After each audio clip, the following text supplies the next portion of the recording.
नमस्कार। आप सभी स्टूडेंट्स का नव्या के एजुकेशनल पोर्टल पर हार्दिक स्वागत है। और आज हम इंग्लिश ग्रामर में एक नया चैप्टर लेकर आए हैं जिसका नाम है सेंटेंस और इसके वेरिएंट्स, जिसे हिंदी में कहा जाता है वाक्य और वाक्य के प्रकार।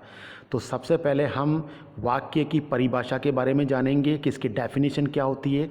देखिएगा, सबसे आसान शब्दों में हम यहाँ पर आपके सामने 3-4 इजी डेफिनेशन रखेंगे जिसके द्वारा आप सेंटेंस को अच्छी तरह से समझ जाएंगे। अक्षर से बनते हैं शब्द और शब्दों से बनते हैं वाक्य। बिल्कुल आसान डेफिनेशन। देखिएगा, अक्षर, एक एक अक्षर जुड़कर बनते हैं शब्द और एक से अधिक शब्द मिलकर बन जाते हैं वाक्य। ठीक है। दूसरी इसकी डेफिनेशन देखिए, एक से अधिक शब्दों के समूह को वाक्य कहते हैं। यानी कि जिस सेंटेंस में एक से अधिक वर्ड्स हो, शब्द हो, वो आपका सेंटेंस कहलाता है। ठीक है। तीसरी इसकी डेफिनेशन देखिए, एक वाक्य को पूरा करने में subject, helping verb, man verb, object का बड़ा योगदान होता है। बिल्कुल राइट बात। किसी भी सेंटेंस को सब्जेक्ट, ऑब्जेक्ट, मैन वर्ब या हेल्पिंग वर्ब के बिना पूरा करना इम्पॉसिबल होता है। इनका बड़ा योगदान होता है। इनके यूज करने से ही सेंटेंस पूरा होता है। इसकी चौथी डेफिनेशन देखिए, एक सेंटेंस का स्ट्रक्चर बनाने में noun, pronoun, verb, adjective, adverb, article, determiner, conjunction, prepositions, etc, ऐसे ऐसे शब्द, ये शब्द नहीं, ये चैप्टर है, इनके बारे में डीपली स्टडी करेंगे। लेकिन इनके यूज होने से हम एक सेंटेंस का बिल्डअप करते हैं, एक वाक्य का निर्माण करते हैं और ये सारे मिलकर सेंटेंस में यूज किए जाते हैं। इनको हम जनरली यूज करते हैं और इन्हीं के प्रयोग के द्वारा एक सेंटेंस बनता है। ठीक है। तो ये तो थी आपके एक सेंटेंस की डेफिनेशन। ओके। अब हम एक एग्जाम्पल के द्वारा आपको समझाने की कोशिश करते हैं। एग्जाम्पल देखिएगा, वह घर पर शांति से एक किताब पढ़ रहा है। ये आपके सामने एक एग्जाम्पल दिया गया है। अब ये एग्जाम्पल क्या आपके सामने रिप्रेजेंट करता है, इसमें हमने कौन कौन से एलिमेंट्स यूज किए वो आपको देखना है। देखिएगा, प्रोनाउन, प्रोनाउन कौन सा है? वह है, जो कि सब्जेक्ट के तौर पे यूज किया गया।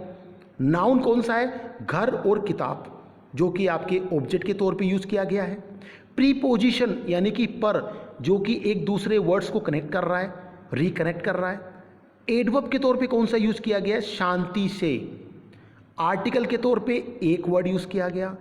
क्रिया के तौर पे पढ़ना। तो इन सारे एलिमेंट्स के जुड़ने से, एक साथ आने से एक सेंटेंस कंप्लीट हुआ। तो कहने का मतलब यह है कि अक्षर से बनते शब्द और शब्दों से बनते वाक्य। शब्द कौन से हो सकते हैं? नाउन के तौर पे हो सकता है, नाउन, प्रोनाउन, वर्ब, एडजेक्टिव, आपकी कंजक्शंस, डिटरमाइनर, प्रीपोजिशन, किसी भी फॉर्मेट में वो सेंटेंस में यूज किया जा सकता है। इन सब के मिलने से, यूज होने से एक सेंटेंस का बिल्डअप होता है, एक सेंटेंस का स्ट्रक्चर बनता है।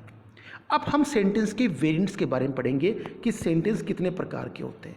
सेंटेंस होते हैं 5 प्रकार के: assertive sentence, interrogative sentence, imperative sentence, exclamatory sentence, optative sentence. ये 5 प्रकार के, जनरली 5 प्रकार के सेंटेंस होते हैं। अगर आपको इन 5 प्रकार के सेंटेंस के बारे में फुल्ली एक्नॉलेजमेंट्स हो जाता है तो आप किसी भी सेंटेंस को एज ए ग्रामर और एज ए स्पोकन यूज कर सकते हैं। इनके बारे में हम डीपली स्टडी करेंगे, लेकिन यहाँ आज के इस चैप्टर में इनको एक साथ पढ़ना इम्पॉसिबल है।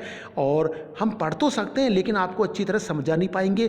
तो हम उम्मीद करते हैं कि हम इन 5 सेंटेंस के ऊपर 5 हम सेपरेट चैप्टर बनाएंगे और उनके आधार पर हम इसको डीपली आपको समझाने की कोशिश करेंगे कि किस तरह से हम एडजेक्टिव को यूज़ करते हैं, किस तरीके से इंटरोगेटिव को यूज़ किया जाता है, किस तरीके से हम इंपेरेटिव को यूज़ करते हैं, एक्सक्लेमेटरी, ऑप्टेटिव को हम किस तरह से लैंग्वेज में यूज़ करते हैं। इन सभी के बारे में आपको डीपली आपको एक्नॉलेजमेंट्स दिया जाएगा सेपरेट चैप्टर बनाकर। तो उम्मीद करता हूँ कि आज आपको हमने सेंटेंस के बारे में जानकारी दी कि उसका बिल्डअप कैसे होता है, और हम नेक्स्ट चैप्टर में आपको पर्टिकुलरली एक एक चैप्टर बनाकर सेंटेंस के बारे में डीपली जानकारी देंगे।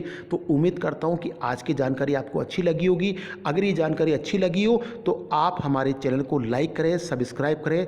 आप सभी का बहुत बहुत धन्यवाद। Thank you so much.